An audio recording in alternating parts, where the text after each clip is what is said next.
Globalization has as one of its main missions to stimulate the discussion of ideas to solve some of the conflicts that could threaten global stability. It is not an exaggeration to say that precisely the Kashmir conflict is one of those that truly threaten global stability and security. In itself, the Kashmir conflict, which has caused nearly 60,000 deaths in the past 13 years, is a matter of great concern. But the danger posed by the conflict has, in recent years, acquired a much bigger dimension. It is good to remember that in year 2000, then President Clinton said that Kashmir is the most dangerous place in the world today. So this has become evident particularly in recent months. One of President Clinton's aides, Bruce Riedel, has revealed, and I don't know whether that's right, but it's still very impressive to know about it, has revealed that during the height of one of the several armed conflicts between India and Pakistan in the summer of 1999, Pakistan was preparing nuclear weapons for possible use. A direct intervention by President Clinton averted the threat at the time. But even today, over 1 million troops on both sides of India and Pakistan are standing eyeball to eyeball in their dispute over Kashmir. To throw, hopefully, some light on this complex struggle and indicate, and this is very important, possibilities for a solution, we have this afternoon invited two, and I am not exaggerating when I say two, of the most distinguished experts on this matter in the world. M.J. Akbar is the editor-in-chief of the Indian newspaper, The Asian Age, and author of many books on the Indian subcontinent. His most recent book is Shade of the Sword, Jihad and the Conflict Between Islam and Christianity. In addition to the expertise gained through reporting on the Kashmir problem for over 2 decades, Mr. Akbar brings a unique insider knowledge of the latest state of the conflict. 2 months ago, he was made a member of India's Kashmir Committee, a private organization with government backing created to initiate dialogue with the Kashmir separatist groups.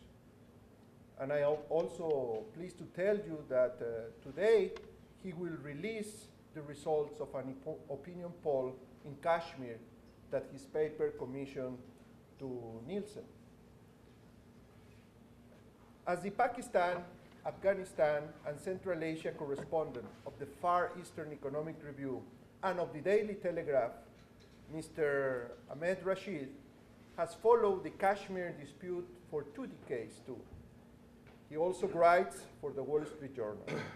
His book, Taliban, Militant Islam, Oil, and Fundamentalism in Central Asia, has been on the New York Times bestseller list for 10 weeks, and it has been translated already into 20 languages. Ahmed Rashid is also the author of Jihad, the Rise of Militant Islam in Central Asia. So please, now we will pay attention first to Mr. Akbar, and then, of course, to you, my friend. Welcome. I think we have to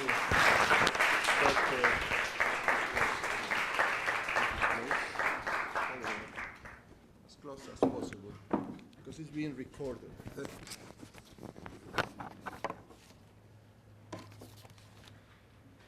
Thank you very much.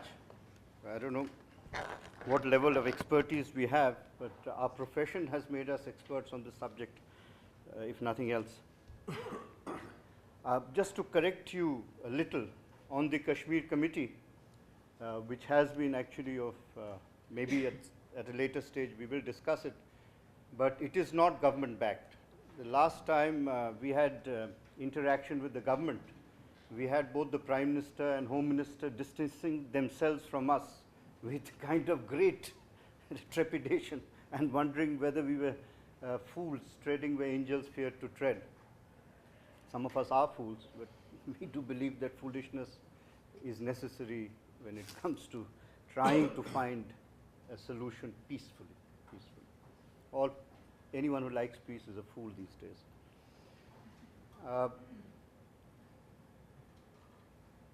To come back to, I think the way we've structured it between Ahmed and myself is that I will try and give you some overall historical background to the problem, which I believe is actually very necessary. And then Ahmed will take up, I think, the perspective from his side of the border, and then perhaps I'll take up the perspective from my side and the border. And I do hope that the line of control is in his hands.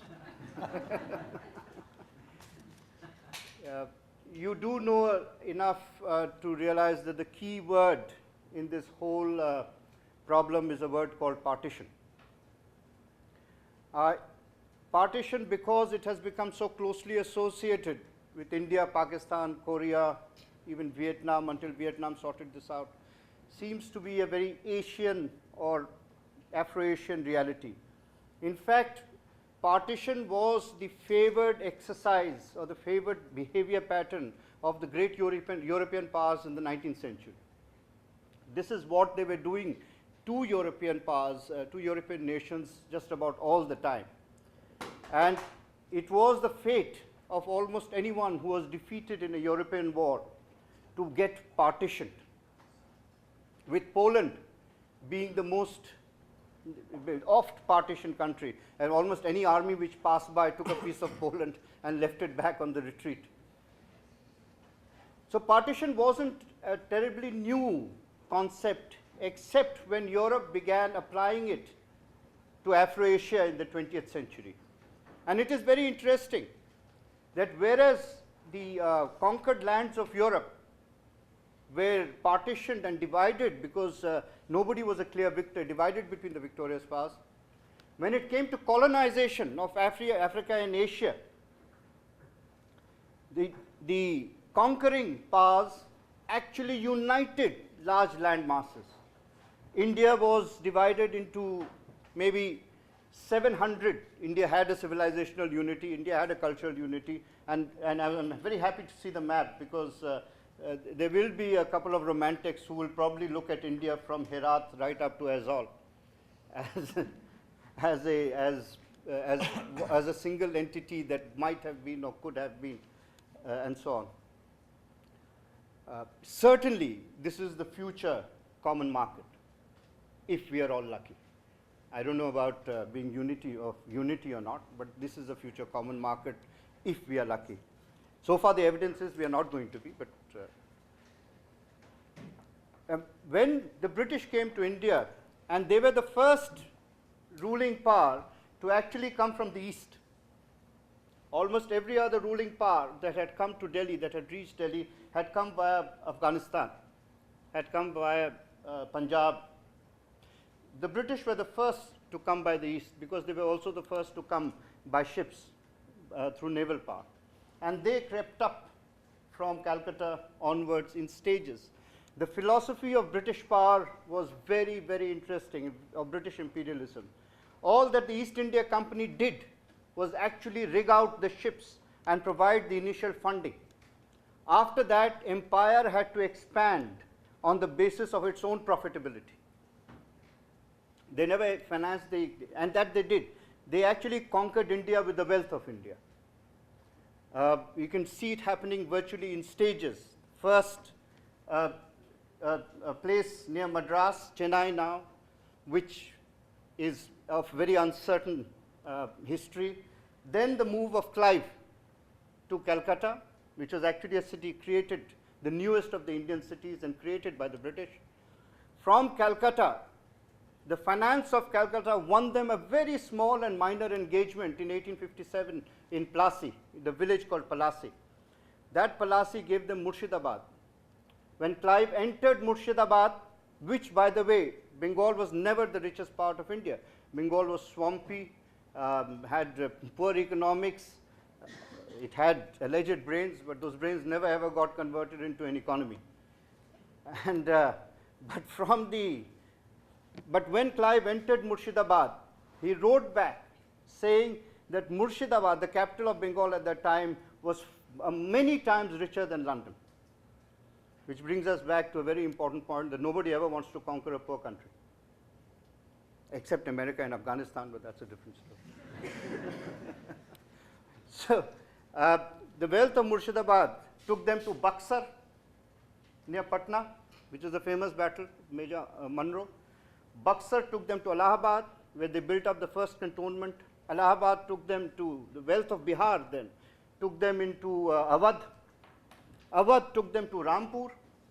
Rampur took them eventually, in 1803, into the conquest of Delhi.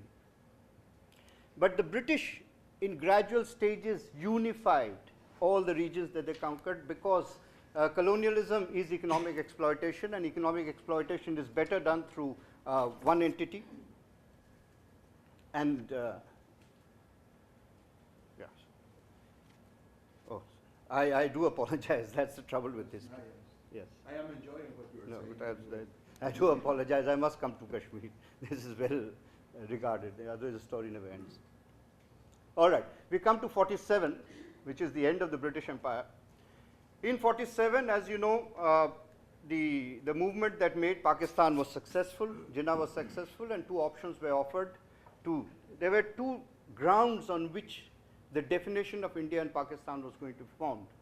There was really never much trouble about what the landlocked areas, whether Muslim or Hindu, would go. But the border areas, there was some trouble about, which was who would go in which side. And according to the Mountbatten theory, the options were demographic majority and contiguity. Both principles had to be established. Around these principles, actually, a vote and a plebiscite was held in certain parts of what is now the Bangladesh border, and certainly in Junagadh, which is on the south. But when that partition and when independence came to India and Pakistan, three regions were not given, did not find freedom. One was Kashmir, one was Hyderabad in the center of India, and the third was a small principality called Junagadh. Kashmir, to come down to Kashmir, the Maharaja of Kashmir had what is known as a standstill agreement. A standstill agreement was signed by both Delhi and Karachi at that time, by which the status of Kashmir was left as it was. Now, the interesting fact is that this status of Kashmir could not have remained in limbo. Mountbatten was still around, Jinnah was still around, and discussions would have taken place on the future of Kashmir, and a formula would have had to be found peacefully. But before any peaceful formula could be found, on 21st October 1947, what today would be called cross-border terrorism took place. A large number of Afridis, large number of Pathans, raised from the tribal areas, were sent across to take by force what had not yet been decided, a fate of a region which had not been decided on the table. And this effort at seizing Kashmir by force, made by the Pakistan government without acknowledging that it was doing so, calling it a local insurrection or a uprising, was eventually matched by an Indian response that was sanctioned by Lord Mountbatten. One of the very interesting aspects of this story is that while the Indian army moved, because it had the sanction of Lord Mountbatten, who remained Governor General and the Commander-in-Chief of Indian forces, when Jinnah wanted the Pakistan army to intervene on the other side, the Pakistan army actually refused to do so, because the Pakistani army was still taking instructions in that early grey period from the British High Command in London, and indirectly from Jinnah, indirectly from Lord Mountbatten. So this was one of the reasons that enabled the Indian response to be as effective. The line that you see right here is actually the line that was drawn on the 1st of January 1948. This is the thin slice on the left was remained with, towards the south, remained with Pakistan, and the rest came with the Indian forces. To get into the complications of what happened later on would certainly take more than 8 minutes that are here. And I don't really want to get bogged down into too much detail. But this is the origin. Since then, there have been 2 or 3 aspects of the problem that have never gone away. One is the desire of a certain number of Kashmiris to stress that without the plebiscite that was promised by India during the times of the negotiations, there could be no permanent solution to the problem. The other was the gradual position of the government of India that after the 1956 constitution ratified by the Jammu and Kashmir Assembly, the problem of ratification and its union with the Union of India was no longer a debate and an issue. The practical fact is that what the situation that you see today in Kashmir, or what has emerged in the last 10 years, has not really had a kind of echo in the past, because there has been no major Kashmiri insurrection movement since 48, 53. 53 was the worst point when Sheikh Abdullah, who was the leader of the Kashmiris, who actually joined India. And joined India because he wanted to remain with a secular dispensation rather than with a Muslim majority state, despite being a Muslim himself. The 53, when he was arrested, there was revolt, there was a kind of anger on the streets. It did not convert itself into an armed uprising. There was nothing by way of an armed uprising, even in the 65 war, when once again there was an attempt by Pakistan to seize by war what had not been negotiated so far. Certainly there was no evidence in 71. Then in 75, when Sheikh Abdullah did come to an agreement with the government of India, the same Sheikh who had been under arrest had come to an agreement and formed what was an accord with Delhi, and brought, when he came back to power, brought the National Conference back to power. There was, and anyone in the 1970s, 80s, 60s would agree that there was a period of complete normalcy in Kashmir. There was no sign of Indian troops, there was no sign of paramilitary forces, there was none of these stories of repression, etc. And indeed, there was no cross-border terrorism either.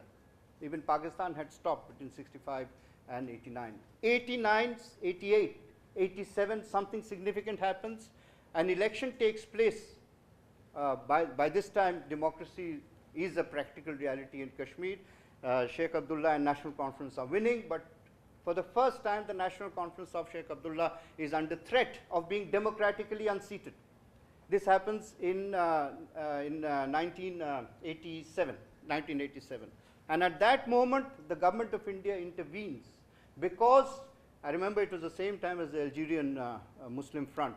A Muslim United Front rises in Kashmir, which by all visible indications is ready to win the elections because of disillusionment against National Conference.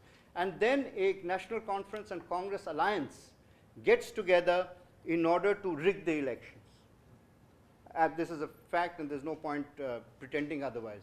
To rig the elections and stop the MUF from coming to victory, most, I think if not all, most of the leaders of the present Hurriyat, who are the most, probably the extremist organization in the valley, actually participated themselves and were candidates in this 1987 election, and saw their winning seats being snatched away by corrupted democracy. And that led to a disillusionment, that led to street anger, that was encouraged by elements in Pakistan who had been waiting for an opportunity, eventually leading to the most bloody decade perhaps in Kashmir's history since the Afghans, or perhaps since the rule of worst days of the Jammu Prince's rule, and coming to a position which I think we will address in the last part of the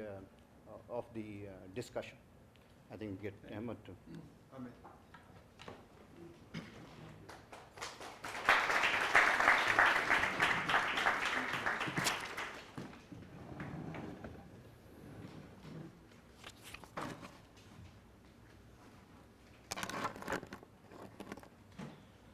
Well, thank you very much. It's a great pleasure to be here, and I'd like to thank the Globalization Center at Yale, and Mr. President Nayan Chanda.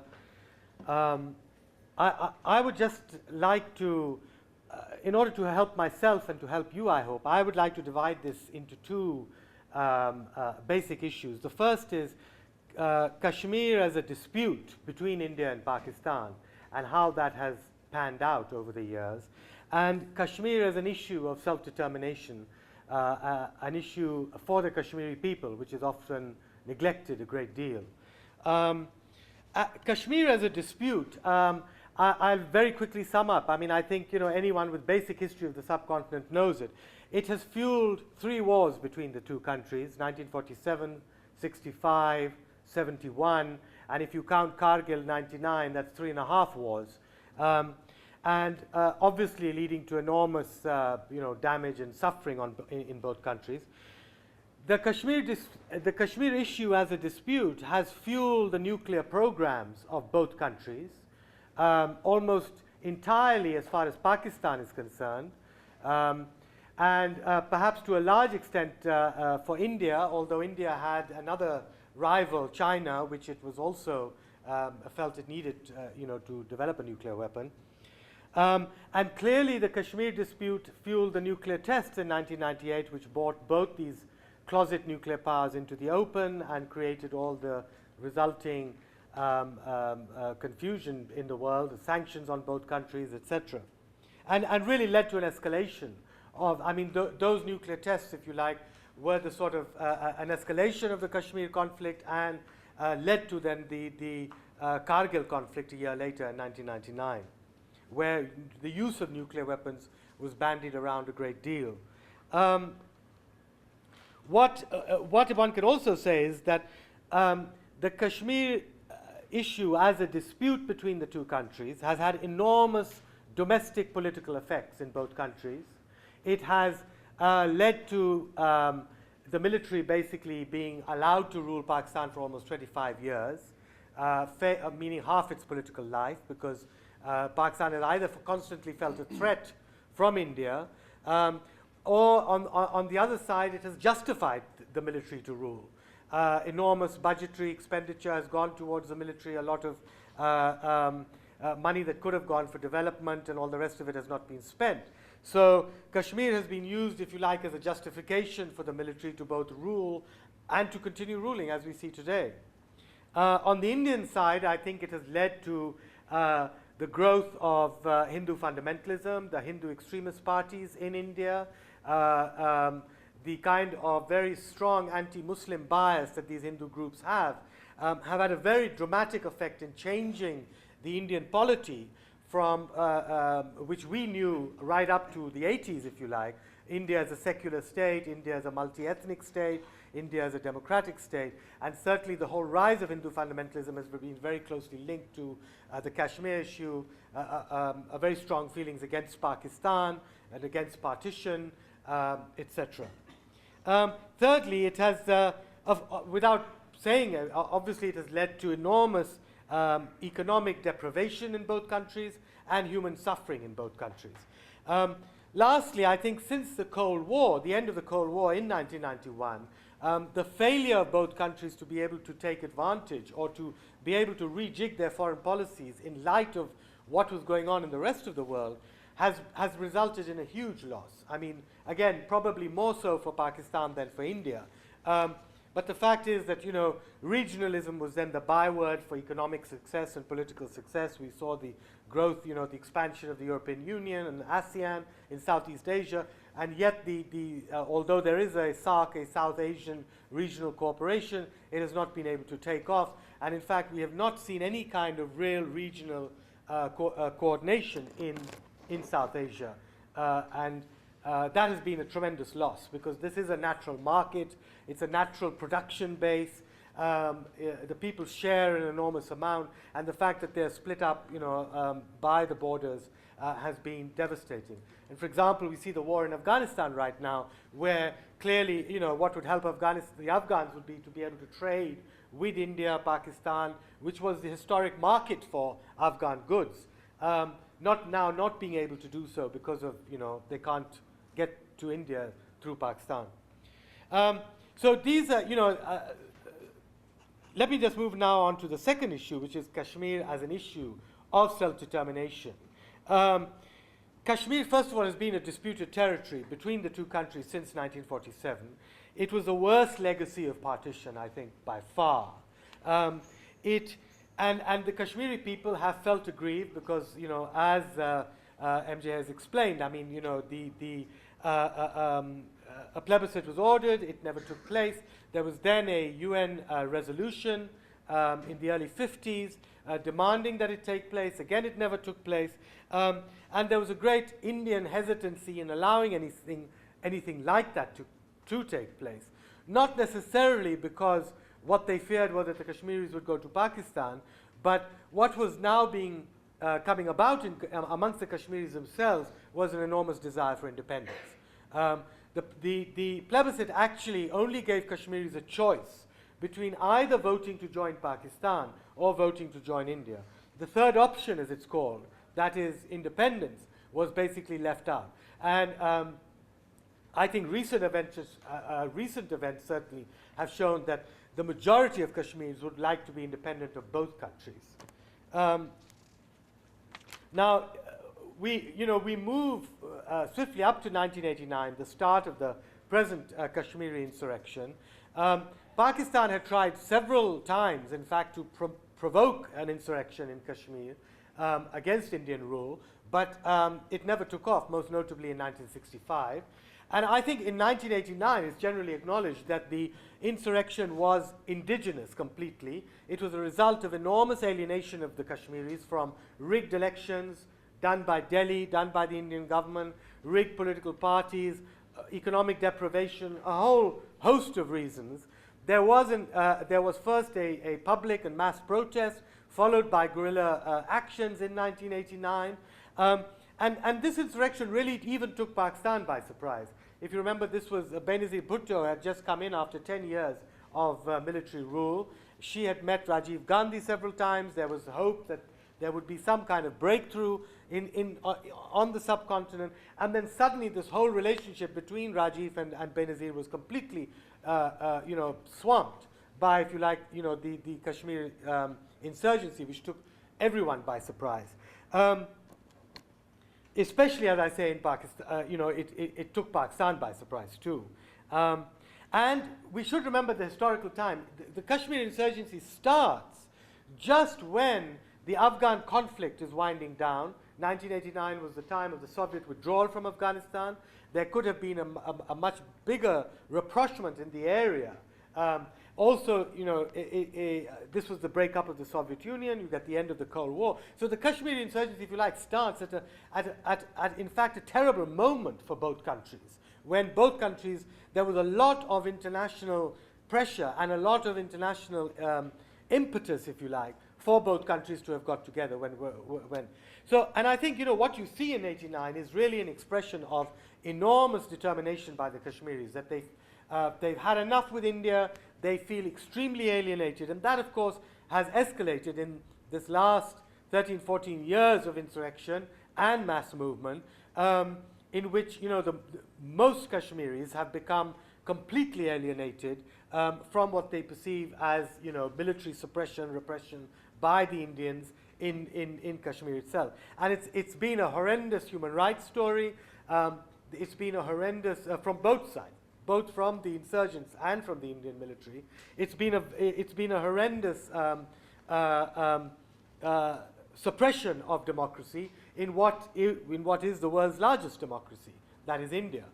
Now, I think what really fueled what led to a kind of strategic shift in the insurgency occurred in the mid-90s, when Pakistan started supporting not so much the nationalist Kashmiri groups, but the Islamic fundamentalist groups, who were largely based in Pakistan, made up to a large extent of Pakistanis and some Kashmiris. And this was a strategic shift in the Pakistan military's thinking. This was the same period, 94, 95, that Pakistan starts backing the Taliban in Afghanistan. and there was a desire, if you like, to kind of subvert the nationalist struggle by an Islamicist one. To turn, if you like, the nationalist struggle of Kashmir, which many Kashmiris felt was a nationalist struggle for independence or autonomy or what you will, into a jihad, into a jihadi struggle. And I think this was a strategic mistake by Pakistan, because essentially what it did was that it narrowed the options for Pakistan. It narrowed them vis-a-vis the Kashmiri people, and it narrowed them vis-a-vis any kind of dialogue with India. And I think, once Pakistan took that step, it was not possible for you to go back to dump the jihadis and then go back into supporting the kind of nationalist Kashmiri option. And I think that strategic mistake has also led to what we saw in the up to the mid-90s was this the Kashmiri alienation against India. What you get now, most recently, I think, is a Kashmiri alienation against these jihadi groups who are seen as trying to subvert Kashmiriyat, or the Kashmir ethnic and linguistic and religious traditions, which are quite separate from Muslims in other parts of India or other parts of Pakistan. So Kashmir is an issue of self-determination. The onus of this still rests on India. I mean, India has to deal with the Kashmir issue as an issue of self-determination as to how it wants to tackle it. And what we saw in the last 13 or 14 years is India's refusal to deal with the opposition movements, the militant parties, and only now have, very late in the day, but still hopefully not too late, India is beginning a dialogue with the militant groups and with the opposition. But I think there's been a huge loss of time by the Indians and a huge loss of opportunities by the Indians in not doing this earlier. At the same time, there is no way that India is going to be able to strike a deal with the Kashmiris by trying to keep Pakistan out of it. I mean, there is a very strong feeling in India that if we can just cut a deal with the Kashmiris, then Pakistan can go, can kind of push off. But the point is that a resolution to the Kashmir dispute hinges on, for India to deal with the issue of self-determination, and for India and Pakistan to collectively deal with the issue of Kashmir. So now it's a three-way deal which cannot be ignored or forgotten about. Now, very briefly, post 9/11, what you see is, again, you see a military regime in Pakistan that was completely a pariah state as far as the Americans were concerned, coming back into American favor, naturally, because the Americans needed Pakistan as a base against the Taliban and Al-Qaeda. And you see India then at that point in time trying very hard to depict Pakistan as a terrorist state, as a state that has supported, insurgency in Kashmir, and trying to influence world opinion, in particular American opinion, that, you shouldn't be dealing with this country, this is a terrorist state. And I thought that, that too has been an enormous waste of time as far as the Indians were concerned, because it really led to a completely negative policy towards the global war against Al-Qaeda, and it has only exacerbated the India-Pakistan dispute even more, with India trying to, at this time when Pakistan was busy trying to, stem off Al-Qaeda and all the rest of it on its western border, having to deal with tensions on its eastern border. So only now have we seen, I think in the last few months, with the formation of the Kashmir Committee and perhaps these elections now in Kashmir, the hope that India, of course, in the last 1 year has refused to talk to Pakistan, which has only led to increasing frustration in Pakistan and amongst the militants, and there have been horrendous acts of militancy in Kashmir, which have killed hundreds of civilians over the last 12 months, since 9/11. And this has been very, and it has led to two major escalations between the two countries in January and in June of this year. Now, I mean, this all is a very depressing picture, but let me just end by pointing out a couple of things that I'm very hopeful of. I think the first thing is that as far as the Pakistani perspective is concerned, the Indians have finally realized that they have to deal with the Kashmiris. They cannot relegate this to a Pakistan aggression problem or a Pakistani-sponsored terrorism problem.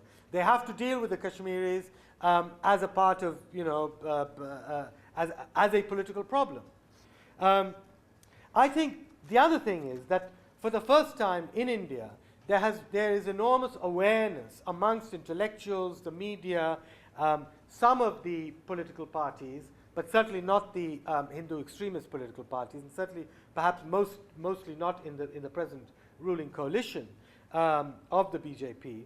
But there's a huge, I think, awareness now that India cannot wish away the Kashmir problem by either dumping it with Pakistan and being a permanent enemy of Pakistan, or by ignoring the Kashmiris. And this has been a huge shift, and really it's been, I think more than anything, it's been the sacrifices or the deaths of so many Kashmiris over the last 15 years, which has led to this shift in Indian public opinion. And secondly, I think it's been the Kargil conflict to some extent, ironically. I mean, that it was a very frightening moment in the subcontinent when the use of nuclear weapons was very possible. And I think that, at least in the Indian intelligentsia, has led to a much better understanding of the situation and the need to deal with it. In Pakistan, I think there has been a similar shift in public opinion. I think there is Pakistan has suffered enormously economically and politically because of the kind of regime changes we've had in the last 10 years. And now with this, we've had a military regime for the last 3 years. I think there's been a huge shift. There's been, first of all, there's enormous frustration against the army, I think, for eating up the budget, for having this constant state of tension with India, for trying to, for funding these militant groups, and for making it impossible for Pakistanis to just settle down and be normal human beings and live normal lives and do business and progress and develop. And I think there's an enormous change in Pakistani's attitude now that, they're fed up with being manipulated by the military to be constantly kind of be on edge, as it were, within. And I think many Pakistanis would like a solution. Of course, there are many, not many, but I think a minority who certainly would not. I mean, the Islamic parties and groups and the militants certainly would not like anything like that. So I think in both countries, I think what needs to be done is to be able to mobilize this, if you like, it's an elitist opinion. It's an intellectual, media, academic, business. I mean, I think business has been a huge, businessmen in both countries are fed up with this dispute, So how can one mobilize, these sort of peace lobbies, if you like, in both countries to push their governments forward to try and resolve this issue? But I think what we're seeing now is kind of light at the end of the tunnel with events in India and with this change in public opinion in both countries. Thank you very much. Thank you.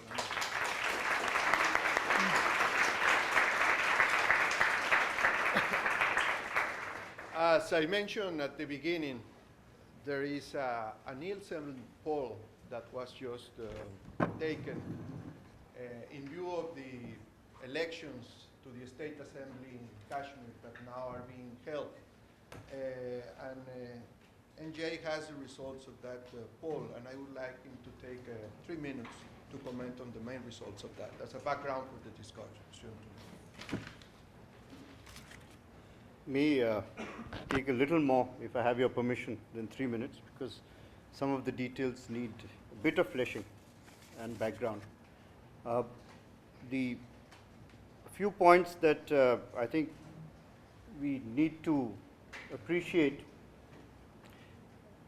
and I think without that, you can't have text without context.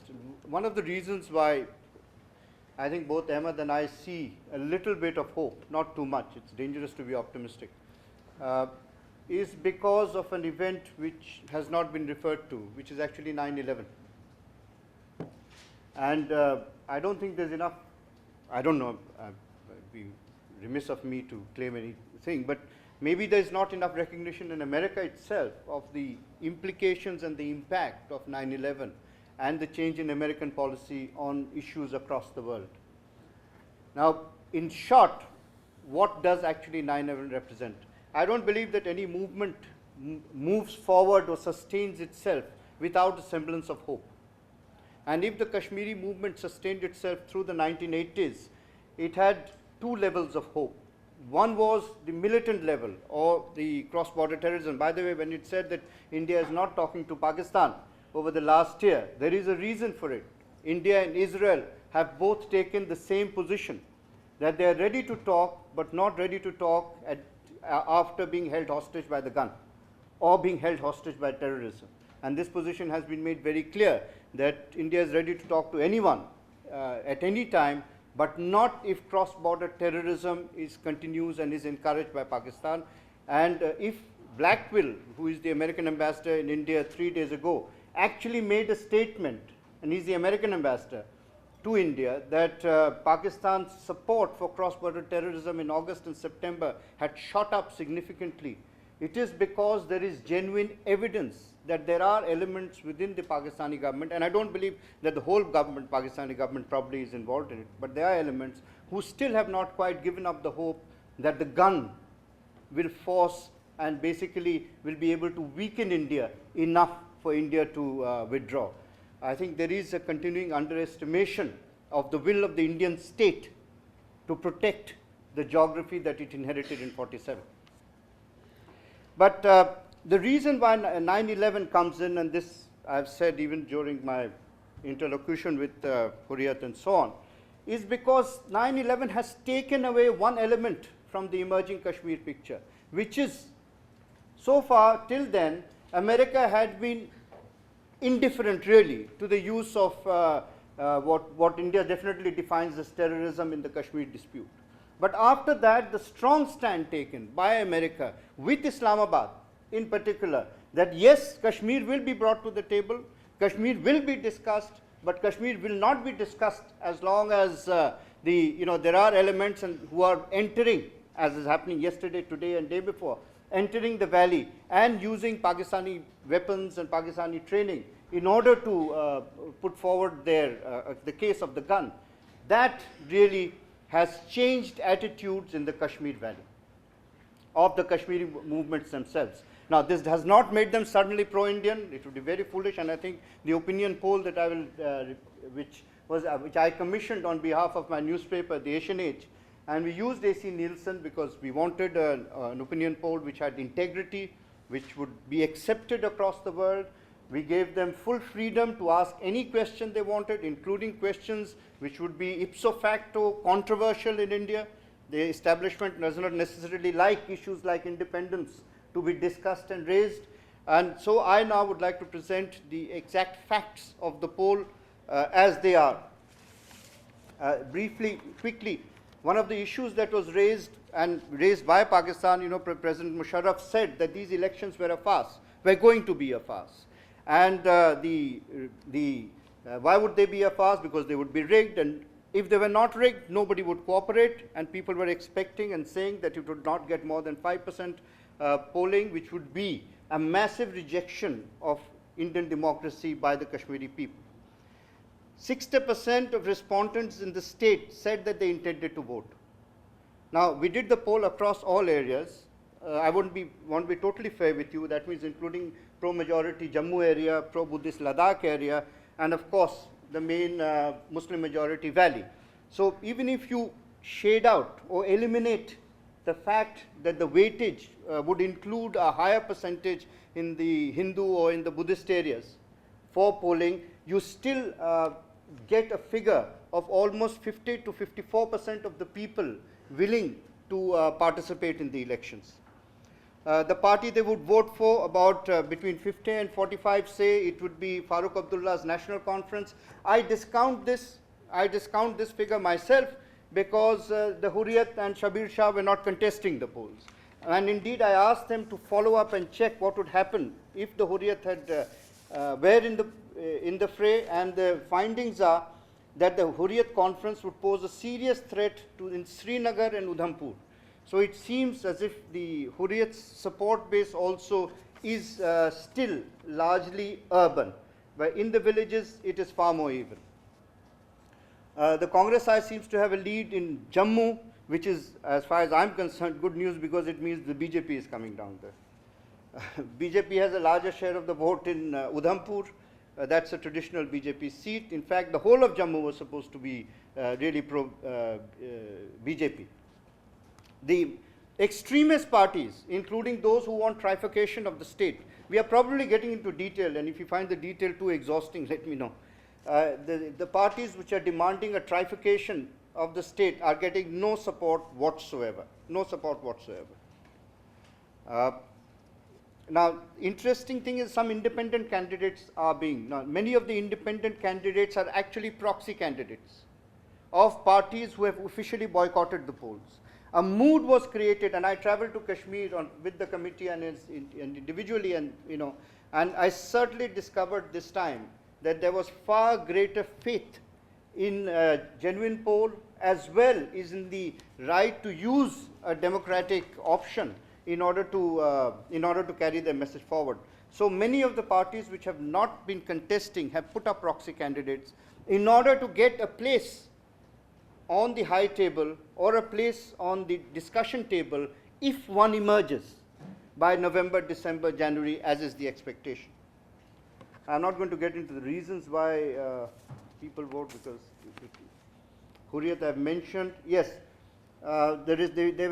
we had some 600 respondents in this area who were asked about whether they believed in Delhi's assurance of a free and fair election, and 62% said yes, that they did believe it this time. Farooq Abdullah's performance is very bad ratings. In fact, he gets only half the ratings of his party, which means clearly that if there was another party, he would lose the election. He gets only 21%.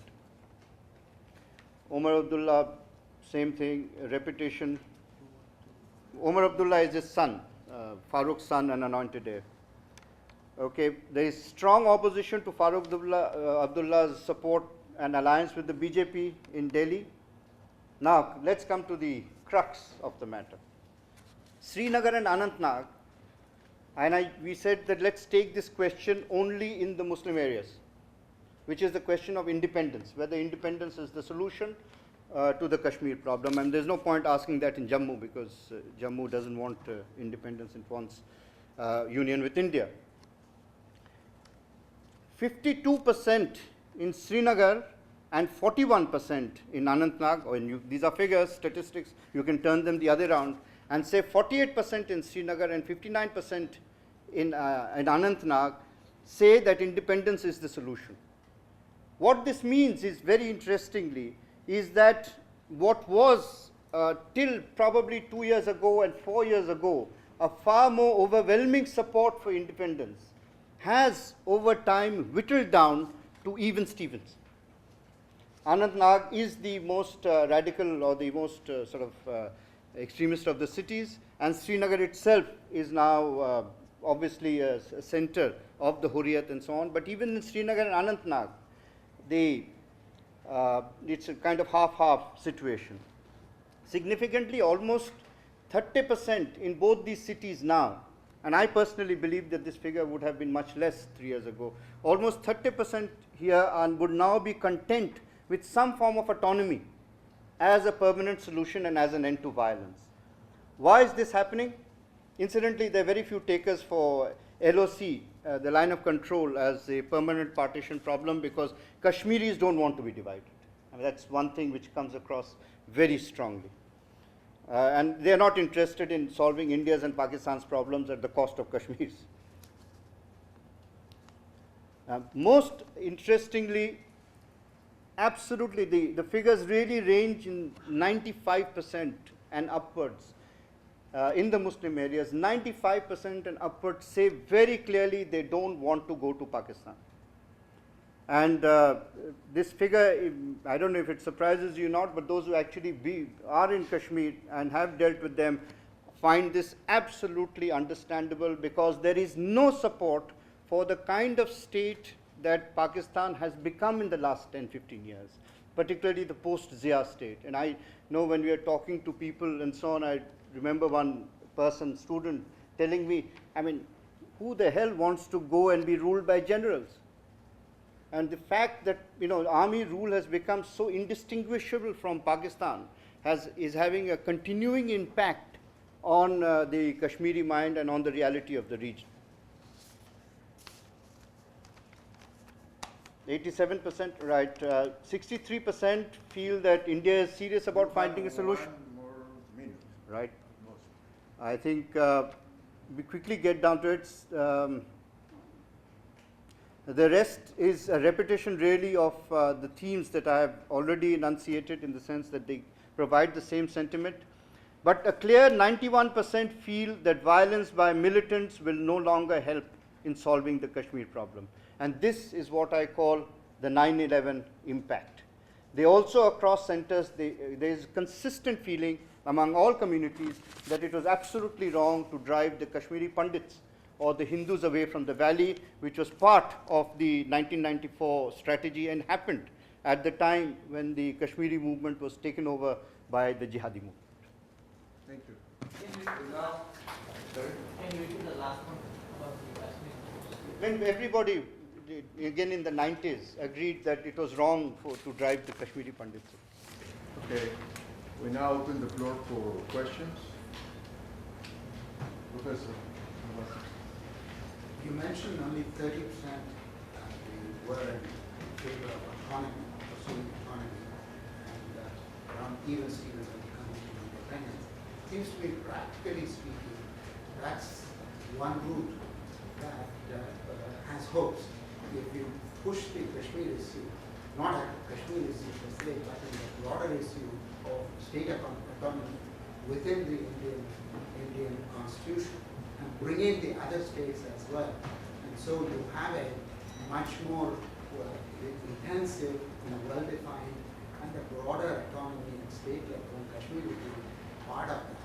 That seems to me to be, given the strongly held positions on both states in India and Pakistan against independence of Kashmiris, this seems to me an option that needs to be explored much further than it has been.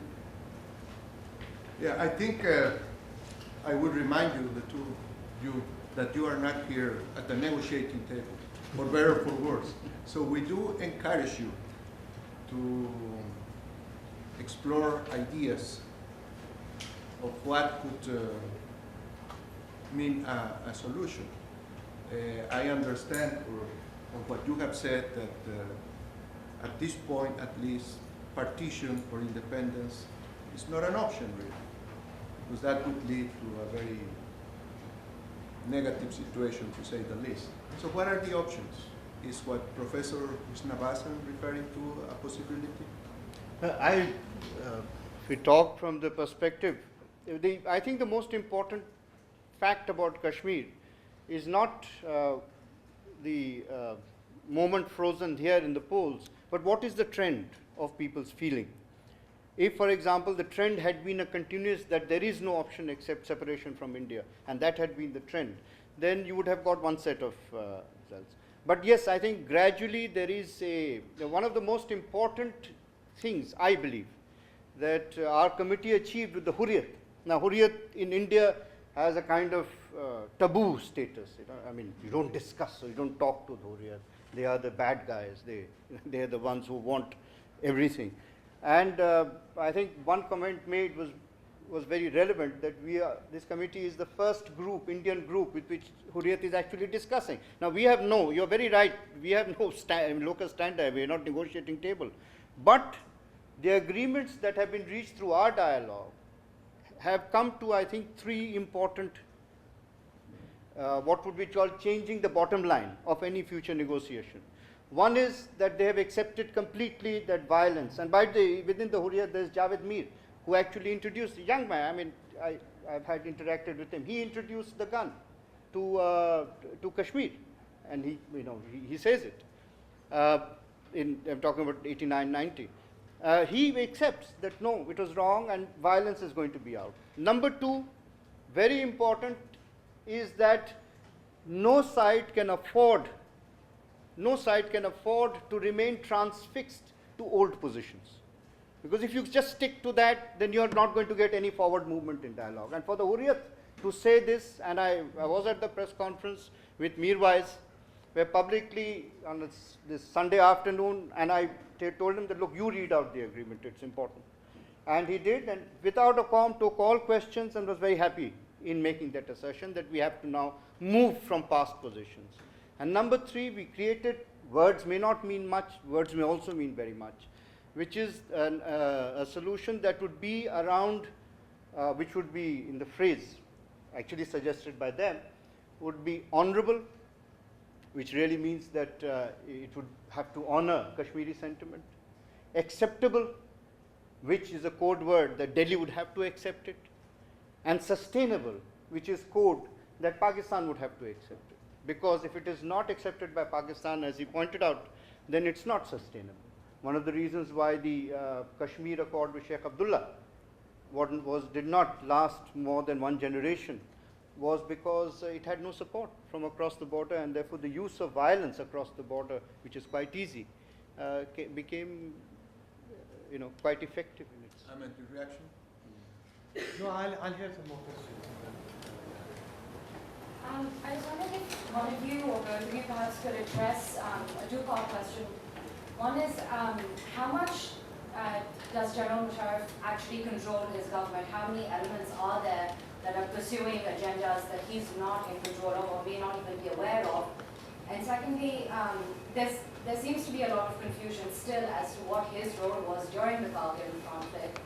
And a lot of us look to his actions during that conflict to get a sense of how he would respond if things were to escalate further, and what his views on Kashmir are as separate from his views on terrorism in general. So if you could talk about where he stands on. Well,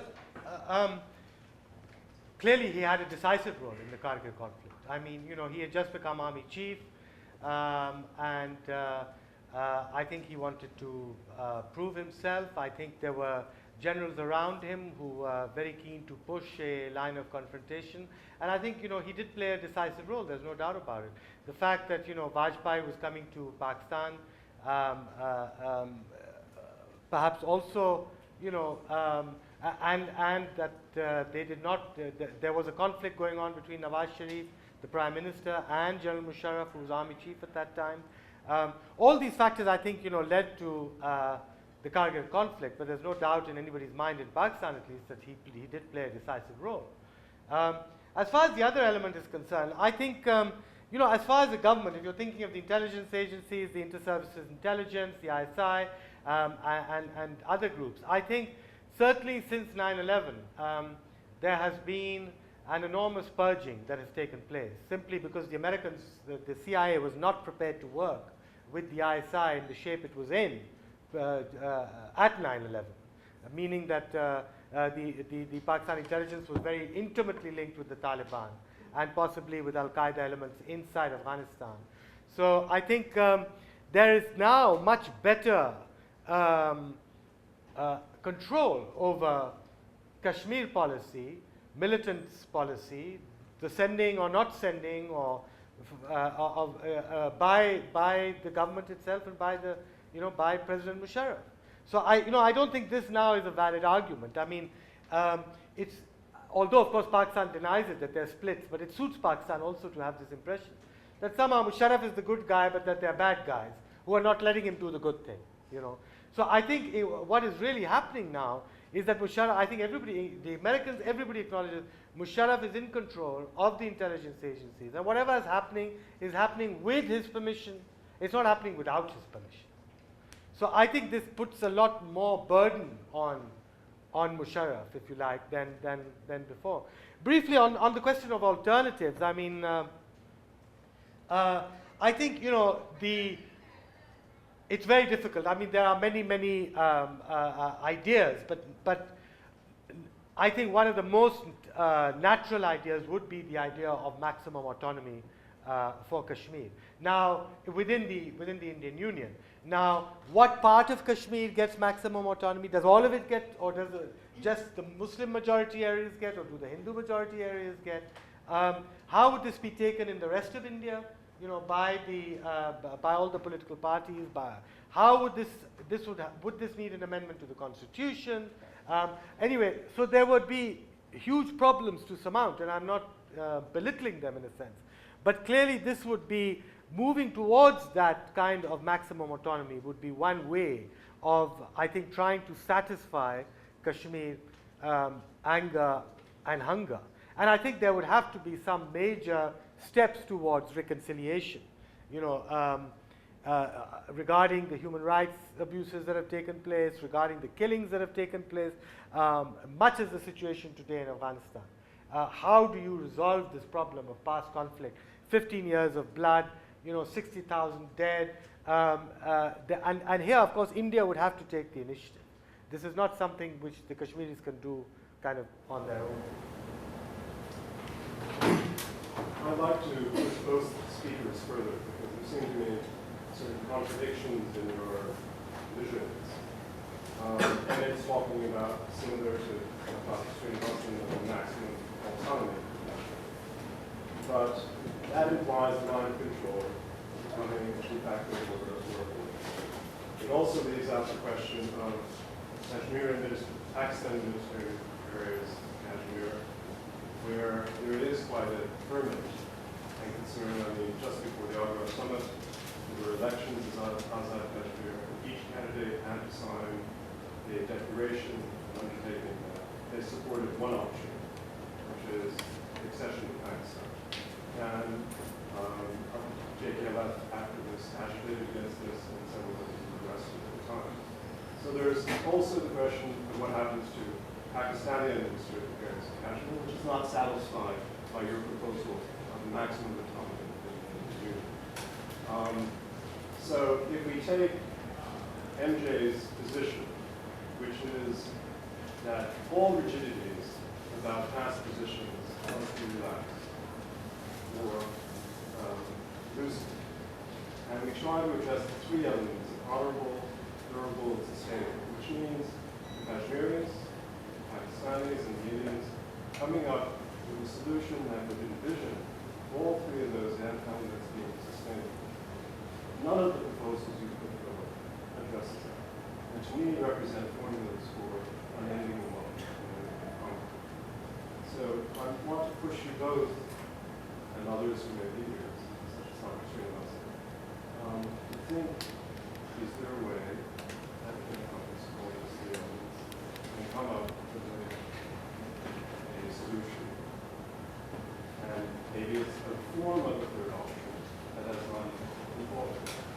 And that's where we have to go. Because it seems to me each of these proposals, in my view, I would spend quite a bit of time on purposes here. But I don't understand why you say that this form of autonomy would not meet the training criteria. Autonomy is usually spoken of Indian administered Kashmir, or the area of Kashmir. Now, there is a significant area in Pakistan, two elements known as the Northern Territories, Gilgit, Pakistan, Punjab, and an area called Azad Kashmir, which many Kashmiris consider the line of control under de facto partition, and that issue has to be addressed. Pakistan's formal position is that that is not part of Pakistan, but de facto it is administered by Pakistan until that time that the Kashmir dispute is resolved. So there are elements within Kashmir Pakistani administered Kashmir who constantly object to not being able to run in elections in Azad Kashmir without signing on the dotted line that I have to be one of the persons of the one option club, which is a mirror image of the one option club in India. So, which is the essence of the impasse. So, I return my question. I think all the formulations I've heard today, which is showing some imagination, hasn't taken us further beyond the crisis. Well, let me just say, I mean, I think I would acknowledge, and I think many people in Pakistan would acknowledge, maybe the army would not acknowledge, but clearly the relationship between the Pakistan government and Pakistani Kashmir would have to alter considerably in any kind of ultimate settlement. In what way? And it has not even, well, I think maximum autonomy. the same thing that one is asking for in Indian Kashmir. Now, how you would link the two Kashmirs together, what status the line of control would have, but I think the essential relationship between the states and the two Kashmirs has to change before any settlement takes place, before any kind of settlement takes place. Now, exactly what formulation that would take, I really have no idea, and I don't have many ideas about it.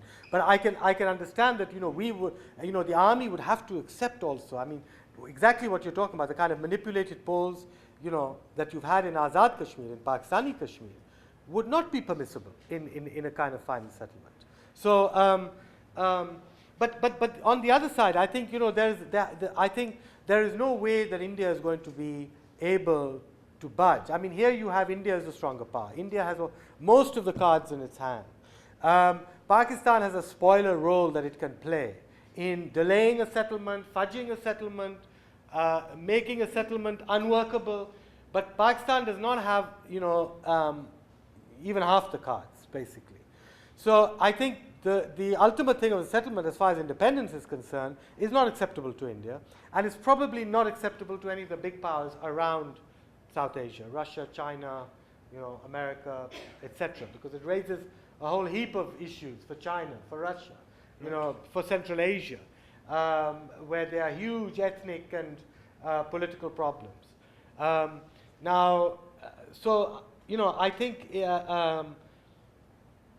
I think the issue of maximum autonomy has not really been explored properly by either of the countries.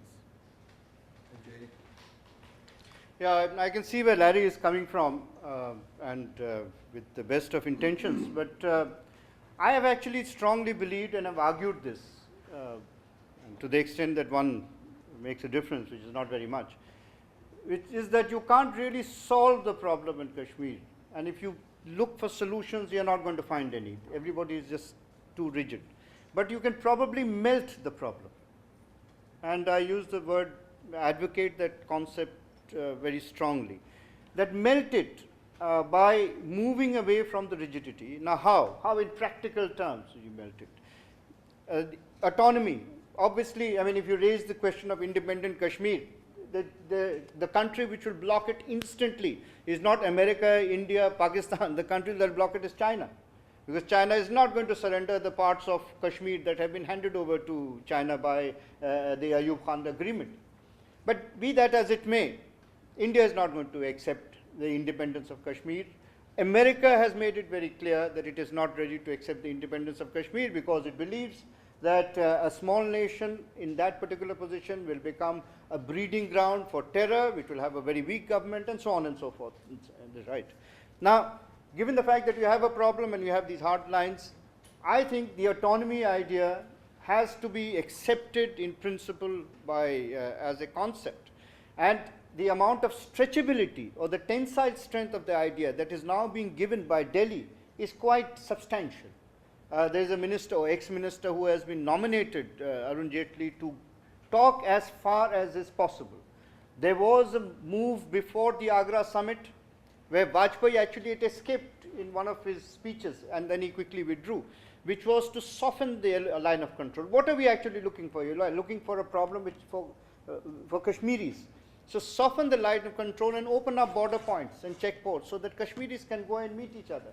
And see, this is melting the problem and create harmony between the two peoples that gives them a vested interest in slowly providing a solution or gradually moving towards a solution that might eventually, I know the idea that Larry has advocating and has proposed, which is a new kind of sovereignty. Now, the problem with that is not a new kind. The problem with that is the word sovereignty. And nations are not willing to give sovereignty. As far as talks are concerned, the government of India has been talking to the Naga secessionists ever since, still continues to talk to them. So I don't think Delhi has a problem in talking per se. But Delhi has a problem in surrendering sovereignty. I think once sort of slightly facetiously, but you want to make a point and don't know how else to get it through. You use during the height of Kargil, which actually was the last attempt by, we have actually had 2.5 wars. 71 was over Bangladesh, over Kashmir. But during Kargil, I said, let the Indian flag fly in Srinagar and Pakistani flag fly in Muzaffarabad and hand over the LOC to the Americans. Or something. But within these sort of semi-jokes or semi-options, all one is trying to suggest that think. Because for you, nuclear war is a theoretical fact. For us, it is a very practical fact. And I know how close, he is in Lahore and I'm in Delhi, how close we came this summer towards the unthinkable. And that unthinkable, believe me, is not going to leave only 12 million Indians and Pakistanis dead.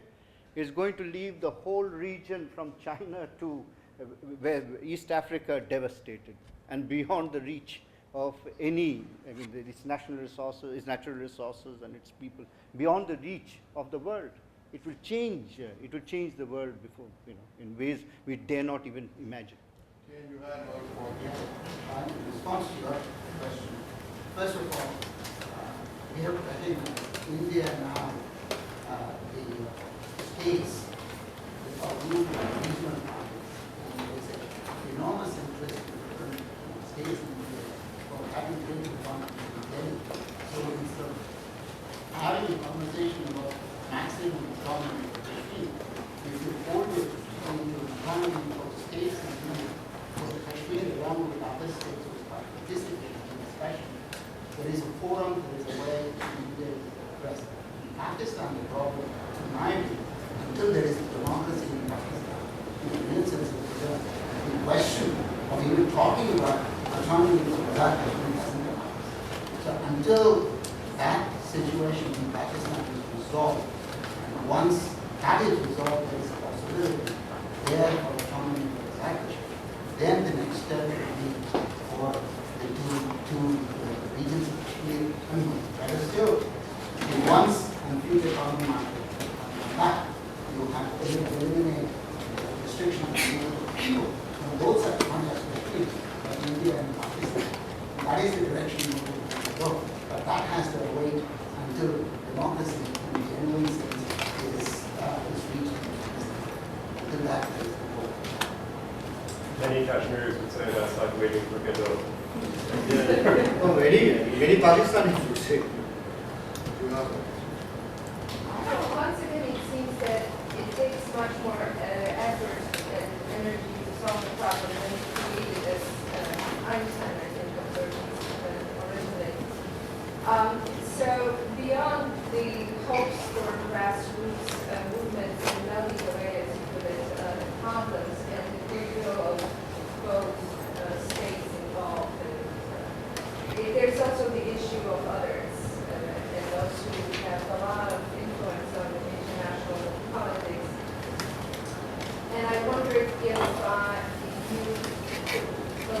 if you would like to comment on what it is that the others, America, Europe, and others, as well as the United Nations, should do, or perhaps what they should refrain themselves.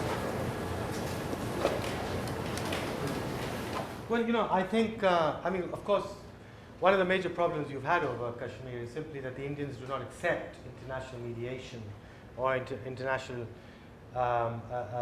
help towards dialoguing with Pakistan. And Pakistan is desperately seeking international mediation, and you've had this issue for the last so many years, poles apart from each other.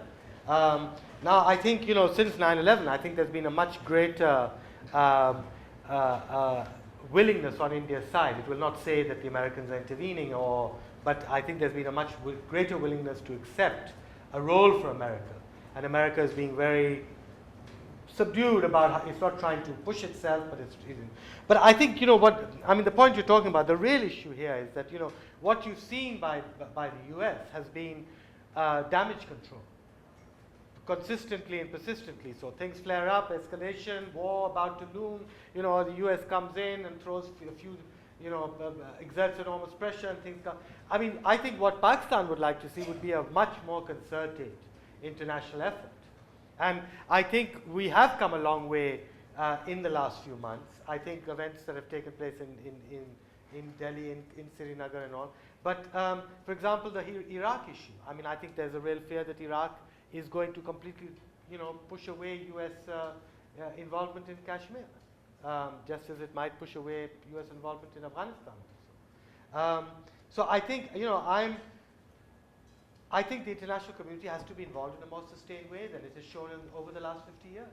That it cannot just walk away from the issue the moment that the tension de-escalates a bit.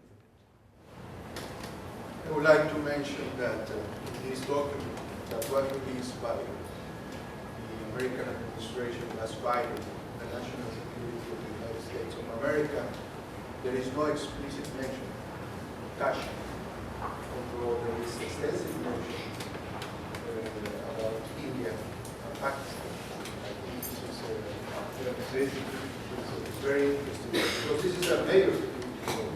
But I think here the American diplomacy is being very, very careful in paying attention to this Indian sensibility, not seeing the Americans working today as I get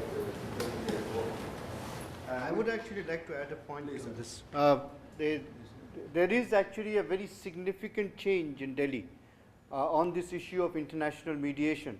While there may be a technical, I mean, you really hear it from the Congress, some old foreign minister who had a viewpoint in 1974, going on and issuing statements. But there is broad recognition among all political parties that whether they say it or not, and certainly things that we have argued, that once you become nuclear, an issue like this is no longer really bilateral.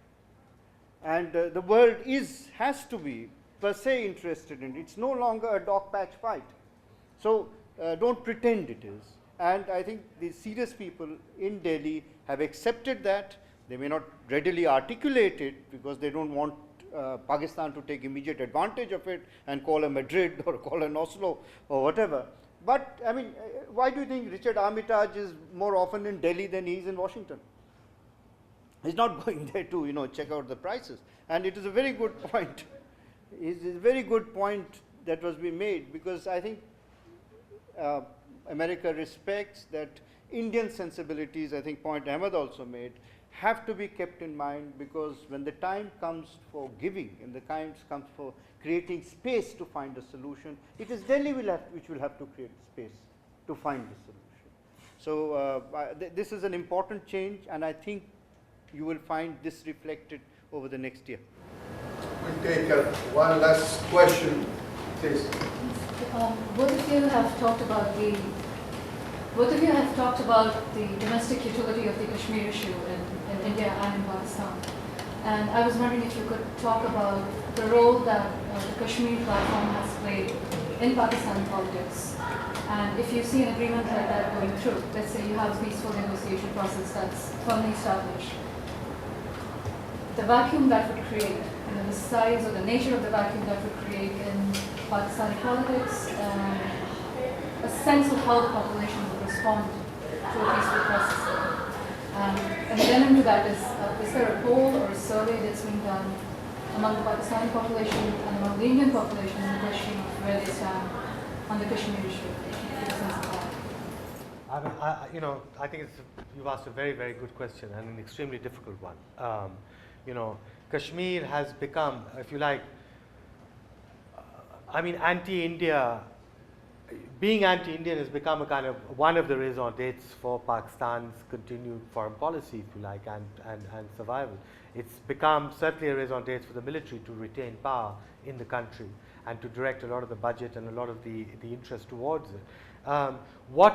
Basically you're asking what would fill the vacuum if there was peace tomorrow, if peace was to break out.